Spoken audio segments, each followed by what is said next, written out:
சிறிசேனா அரசாங்கம் வந்தா தமிழ் மக்களுக்கு நல்லது நடக்கும்னு ஓட்டு போட்ட மக்களுக்கு பெருசா எந்த மாற்றமும் இல்லையேன்னு ஒரே வருத்தங்களா. எங்க பார்த்தாலும் ராணுவம் தான் சுத்தி சுத்தி வர்றாங்களாம் சொல்லிக்கிட்டாங்க. தலைவா, இலங்கையில் நடக்கிற அரசியல் பிரச்சனைகள் 2009 போரில் நடந்த பல ரகசியங்களை வெளில கொண்டு வரும்னு பேச்சா இருக்குதான். இப்போ ஐநா பொதுச் செயலாளர் பான் கி முன் வருகையும் எதிர்பார்ப்புகளும் உண்டாக்கி இருக்குதான். பேசிக்கிட்டாங்க. முல்லைப்பூ, மல்லிப்பூ, ஜாதிப்பூ.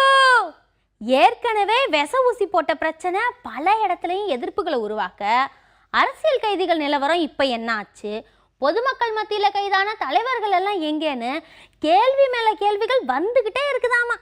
பேச்சா கிடக்குது. நண்பா, இந்தியாவில் வழக்கு இருந்தும் விடுதலை புலிகள் தலைவர் பிரபாகரனுக்கு இறப்பு சான்றிதழ் எதுக்கு கொடுக்கலைன்னு தமிழ் எம்பி ஒருத்தர் இலங்கை நாடாளுமன்றத்தில் பதிவு செய்ய அரசாங்கத்து தரப்புல இருந்து எந்த விதமான பதிலும் கிடைக்கலையா. பேசிக்கிட்டாங்க.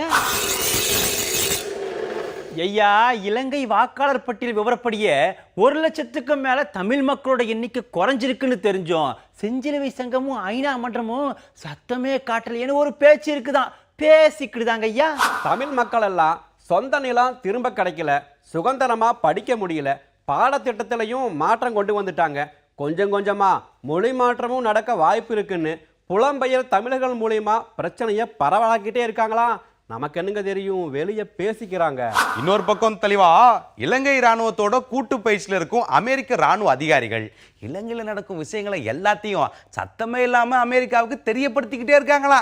ஆனா எந்த விஷயத்துக்கும் தீர்வு தான் கிடைக்கலையா சொல்லிக்கிட்டாங்க. இதுக்கிடையில சிறிசேனா, ரணில் விக்ரமசிங்கே 2 பேரும் சேர்ந்த அணி ராஜபக்சேவை கட்சியை விட்டு நீக்கிறதுக்கு ஆலோசனை செஞ்சுக்கிட்டு இருக்கிறாங்களாம். அதுக்கான முயற்சியா மூத்த தலைவர்களோட ஆதரவை திரட்டுறாங்களாம். பேச்சா கிடக்குது. நண்பா, கட்சியில மதிப்பில்லாம இருக்கும்போது நாம தனியா ஒரு கட்சி ஆரம்பிச்சு அடுத்த தேர்தலில் போட்டிடுவோம்னு ராஜபக்சேன்கோ பிளான் போடுறாங்களாம்.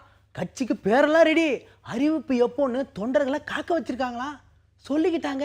ஐயா, இதுக்கு இடையில புதிய அரசியலமைப்பு சட்ட திருத்தம் தமிழ் மக்களுக்கு மட்டும் இல்லாம இஸ்லாமிய மக்களுக்கு எதிராக இருக்குன்னு முணுமுணுப்பு கிளம்பி இருக்குதான்.